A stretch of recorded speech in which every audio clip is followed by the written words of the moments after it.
Sir అలాగే చంద్రబాబు గారు అమరావతి కోసం చెప్పేటప్పుడు అంటే చాలామంది వైసీపీ నాయకులు ఒక మాట అయితే చెప్పేవారండి. అమరావతి యాక్చువల్గా చంద్రబాబు నాయుడు గారు ఎంచుకోవడానికి కారణం ఏంటంటే రియల్ ఎస్టేట్ బిజినెస్ చేయడం కోసం ఆయన తీసుకున్నారు.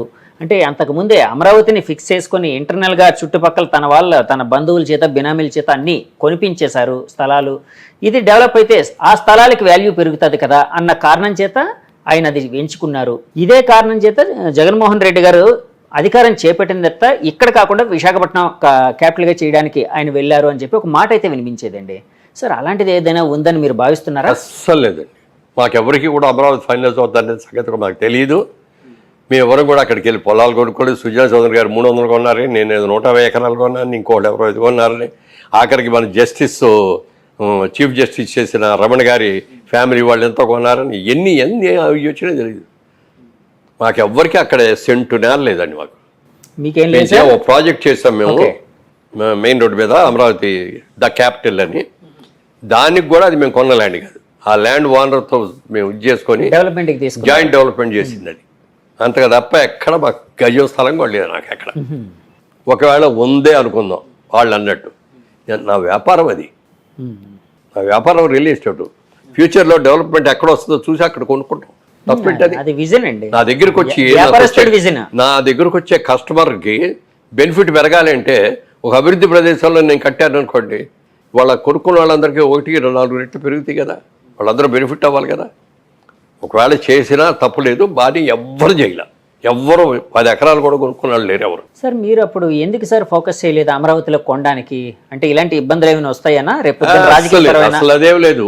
రాజకీయ పరంగా విమర్శలు ఏమైనా వచ్చే అవకాశం ఉందనా? ఎందుకంటే మీరు మంచి వ్యాపారస్తులు, ఎక్కడ పెరిగితే కొంటారు. ఆ ఉద్దేశం ఏంటంటే మేము హైదరాబాద్ దాటి ఎక్కడికి వెళ్ళాం. ఎందుకనంటే మనం చేసే ప్రాజెక్టులు చేసేసి కోట్లు సంపాదించాలని ఆశలు మాకు లేవు. నీతిగా చేయాలి, నిజాయితీగా చేయాలి. ప్రతిదీ మన అందుబాటులో, మన చెప్పు చేతుల్లో మనం చూసుకుంటూ చేయాలి. ఇప్పుడు చాలాసార్లు స్ప్రెడ్ చేసామనుకోండి, అన్ని ఎంప్లాయీస్ మీద పెట్టేయాలి. వాడు మంచి చేసినా చెడు చేసినా మాకే వస్తుంది. ఎప్పుడు కూడా అతిథికి వెళ్ళొద్దు. మనం లిమిటెడ్గా చేస్తున్నాం. మనం చేసేది కూడా నీట్గా చేసుకోవాలి. ఎక్కడ ఏ ప్రభుత్వ ఆస్తులు మనకు వద్దు. రైతుల దగ్గర నుంచి క్లియర్ ల్యాండ్స్ కొనుక్కుందాం, డెవలప్ చేసుకుందాం అని చేశాం. కాబట్టి అక్కడికి వెళ్ళాలనుకోవాలి. కాకపోతే ఏంటంటే రాష్ట్ర విభజన జరిగింది, ఒకటే ఆంధ్రప్రదేశ్ అనుకున్నది, తెలంగాణ విడిగా, ఆంధ్రప్రదేశ్ విడిగా 2 రాష్ట్రాలుగా చీలినాయి. కాబట్టి మనందరం కూడా అక్కడి నుంచి వచ్చిన వాళ్ళం. కాబట్టి ఒక వైజాగ్ను ఒక విజయవాడ మనం కూడా చేస్తే బాగుంటుందని ఒక ఆలోచనలు వచ్చి కొందామని వెళ్తే అప్పటికే రేట్లు పెరిగిపోవడం వల్ల కొనలేకపోయాం. సరే ఏదో దొరికింది, జాయింట్ డెవలప్మెంట్ చేసాం. అంతకుమైనా ఏమీ చేయలే. వైజాగ్లో కూడా ఏమీ కొనలేదు. మాకు అక్కడ ఆటోమొబైల్ బిజినెస్ ఉంది, మారుతి కార్ డిస్ట్రిబ్యూటర్స్, మాకు షోరూమ్స్, వర్క్షాప్స్ వేయండి. వాటికి కావాల్సి కొనుక్కున్నాం. అవి మార్కెట్ రేట్లో కొనుక్కున్నాయి. ఇది కూడా గవర్నమెంట్ ఇచ్చిన ఏం కాదు. అంతగా మినహాయిస్తే వ్యాపారం కోసం, రియల్ ఎస్టేట్ వ్యాపారం కోసం ఎక్కడ ఒక గజం కూడా కొనాలి ఆంధ్రప్రదేశ్లో. సార్ ఇప్పుడు అంటే తెలంగాణ, ఆంధ్రప్రదేశ్ 2 స్టేట్స్కి విడిపోయింది. సరే, ముందు చంద్రబాబు గారు జమానా 5 ఏళ్ళు ఆయనది, తర్వాత జగన్ గారు జమానా. మళ్ళీ ఇప్పుడు 2024లో ఇప్పుడు కూటమి వచ్చింది, చంద్రబాబు గారు మెయిన్గా. సో రియల్ ఎస్టేట్ పరిస్థితి ఎలాగుండే అవకాశం ఉందని మీరు భావిస్తున్నారండి? ఎందుకంటే ఆ విజన్ అనేది మీకు ఉంది కాబట్టి అడుగుతున్నానండి. రియల్ ఎస్టేట్ అనేది ఇవాళ రోజున ఏదో కోట్లు ఈజీగా సంపాదించవచ్చు, తెల్లారిపాటికి వచ్చేస్తాయి అనుకోండి. చాలామంది వచ్చారు, చాలామంది చేశారు, చాలా తప్పులు చేస్తారు కొంతమంది. దాని మూలంగా చాలా ఇబ్బందులు కూడా వస్తాయి. రియల్ ఎస్టేట్ ఇక్కడ హైదరాబాద్ వరకు చూసుకుంటే ఇవాళ డిమాండ్ కంటే సప్లై ఎక్కువ ఉంది. వాళ్ళు సప్లై ఎక్కువ వచ్చేప్పుడు అవసరానికి 100 బిల్డింగ్లు కావాలనుకోండి, 200 బిల్డింగ్లు కడితే ఏమవుద్ది? అలా ఓవర్గా కన్స్ట్రక్షన్ చేసేస్తున్నాం ఇక్కడ అందరం. ఓకే, ఓవర్ఫ్లో అనేది ఎక్కువైపోయిందండి. ఎక్కువైపోయింది. ఆంధ్రప్రదేశ్లో ఎలా ఉండబోతుంది? ఆంధ్రప్రదేశ్లో ఇప్పుడే కాబట్టి రాబోయే ఏళ్ళలో చంద్రబాబు నాయుడు గారి హయాంలో చాలా బాగా జరుగుతుంది. కాబట్టి వెళ్ళి కొనుక్కుంటారు, కొనుక్కునే వాళ్ళందరూ కొనుక్కోవచ్చు. ఎందుకంటే ఆ మధ్య అది ఒక్క క్యాపిటల్లో అమరావతిలోనే కొనక్కర్లా, మీ ఇష్టం. మీరు చెప్పిన టౌన్, ఎనీ టౌన్ కొనండి, రాష్ట్ర విభజన అభ్యంతరం వస్తుంది. ల్యాండ్ నమ్ముకొని ల్యాండ్ మీద పెట్టి ఇన్వెస్ట్ చేసిన వాళ్ళకి అందరికీ మంచిగా జరుగుతుంది తప్ప ఎవరూ నష్టపడు. అంటే 2019 నుంచి 2024 వరకు జగన్మోహన్ రెడ్డి గారి పరిపాలనలో విశాఖపట్నం కావచ్చు, ఇంకా చాలా చోట్ల కావచ్చు, ఆంధ్రప్రదేశ్లో రియల్ ఎస్టేట్ రంగం కుదేలైపోయింది, దెబ్బతిందని రకరకాల వాదనలు అయితే, మాటలు అయితే వినిపించాయండి. సో ఒకవేళ అదే నిజమని అనుకుంటే, అంటే నేను నిజమో కాదని చెప్పట్లేదండి, నేను కన్ఫైన్ చేయట్లేదు, నేను జడ్జిమెంటల్గా ఏం చెప్పట్లేదు.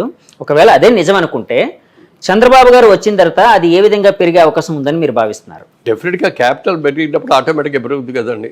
కొత్త ఇండస్ట్రీస్ వచ్చినప్పుడు ఆటోమేటిక్గా పెరుగుతుంది కదా. కొత్త ఇన్స్టిట్యూషన్స్ వచ్చినప్పుడు కొత్తగా పెరుగుతాయి కదా.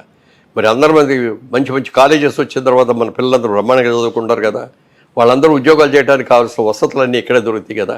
అట్లా జరిగినప్పుడు పెరగకుండా ఎట్లా ఉంటుంది, విపరీతంగా పెరుగుద్ది. ఆయన దీన్ని అమరావతిని ఒక ఇంటర్నేషనల్ సిటీ లాగా చేద్దామనే ఆలోచనలో ఉన్నారు. ఓకే, డెఫినెట్గా చాలా బాగుంటుంది. సార్ అమరావతి విషయం అంటే ఒక మాట గుర్తొచ్చింది సార్. అప్పట్లోనే అమరావతి ప్రకటించిన వెంటనే చుట్టుపక్కల ల్యాండ్స్ వాల్యూ విపరీతంగా పెరిగిపోయింది. అప్పటి వరకు 10 లక్షల ఎకరా ఉండే ల్యాండ్ 10-20 లక్షలు ఉండేది, 2 కోట్ల వరకు వెళ్ళిన దాఖలాలు అయితే ఉన్నాయండి చాలా. అంటే ఆ ఎప్రిషియేషన్ అనేది ఎగ్జాగరేషన్ స్టేట్కి వచ్చిందని భావించచ్చా, ఇంకా పెరిగే అవకాశం ఉందని భావించచ్చా? ఇప్పుడు ఇప్పుడు ఏం చెప్పలేరు కానీ డెఫినెట్గా పెరిగే అవకాశం ఉందా సార్? అక్కడ తొందరపడి వెళ్ళి చేసాం, అక్కడ ప్రాజెక్ట్ చేసాం. ప్రాజెక్ట్ పూర్తయ్యే టైంకి చంద్రబాబు నాయుడు గారు ఓడిపోవటం, జగన్మోహన్ రెడ్డి గారు రావటం, ఆయన ఆలోచనలోకి వచ్చి 3 క్యాపిటల్స్ అని ఎప్పుడైతే మార్చారో మేము అమ్మలేకపోయాం. చాలా నష్టానికి అమ్ముతున్నాం ఇప్పుడు. ఎందుకంటే 5 ఏళ్ళు ఇంట్రెస్ట్ ఎంత అవుతాయి, ఇవన్నీ మా సొంత డబ్బులు, జేబులో డబ్బులు కాదు కదా. బ్యాంకుల నుంచి లోన్ తెస్తాం, ఫైనాన్స్ తెచ్చుకుంటాం, ఇటన్నిటికీ లాభం గోబుల్లోకి వెళ్తారంటారు. అలా అయిపోయింది. అయినా తట్టుకున్నాం.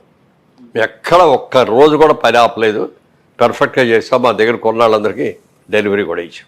అమరావతి అనేది డెఫినెట్గా పెరుగుతుంది, ఎందుకంటే అమరావతి అనేది కొత్తగా ఒక రాష్ట్రంగా, ఒక అద్భుతమైన నగరంగా డెవలప్ అయ్యే అవకాశం ఉంది కాబట్టి. విశాఖపట్నం లాంటి పరిస్థితి, అంటే విశాఖపట్నం లాంటి సిటీ పరిస్థితి ఎలా ఉండబోతుంది రియల్ ఎస్టేట్ పరంగా?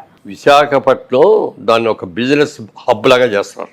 ఎందుకంటే మనకు అక్కడ హార్బర్, అద్భుతమైన హార్బర్ ఉంది.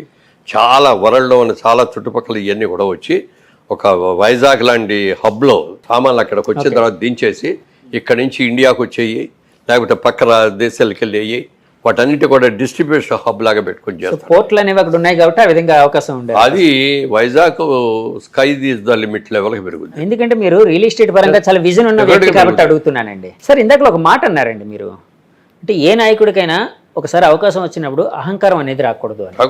ఒకవేళ మీరన్న మాటనే ఏకీభవిస్తూ ఒకవేళ ఓకే నిజమని అనుకుందాం ఫర్ ఎగ్జాంపుల్, సరే అప్పుడు జగన్మోహన్ రెడ్డి గారు ప్రభుత్వం కొంచెం అహంకారపూరితంగా ప్రవర్తించింది, 150 సీట్లు వచ్చినప్పుడు అని అనుకుంటే, మరి ఇప్పుడు 164 సీట్లు వచ్చినా ఈ ప్రభుత్వం అలాంటి ధోరణికి వెళ్ళే అవకాశం ఉంది? అస్సలు లేదు. ఉండదా సార్? అస్సలు 1% కూడా ఉండదు.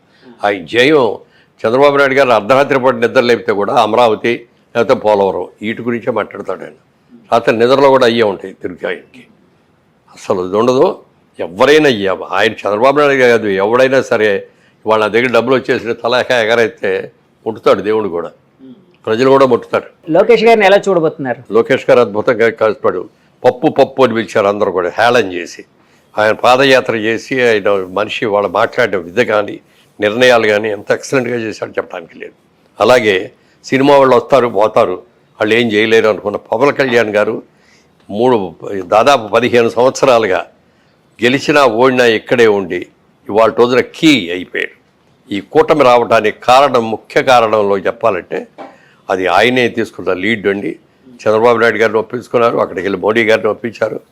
వచ్చే ప్రభుత్వ వ్యతిరేక ఓటును చీల్చుకోకూడదు, మనం ఒకే ఇదిగా రావాలి అని చెప్పి చేసి ఎంత ఎక్సలెంట్గా చేశారో, మోడల్ లాగా చేశారు కూటమి అనేదాన్ని. దానికి పూర్తిగా పవన్ కళ్యాణ్ గారిని చేయాలి. తర్వాత లోకేష్ గారు, యంగ్ జనరేషన్ రావాలి ఇక్కడి నుంచి. వీళ్ళందరూ కూడా ఇప్పుడు యంగ్స్టర్స్ రావాలి.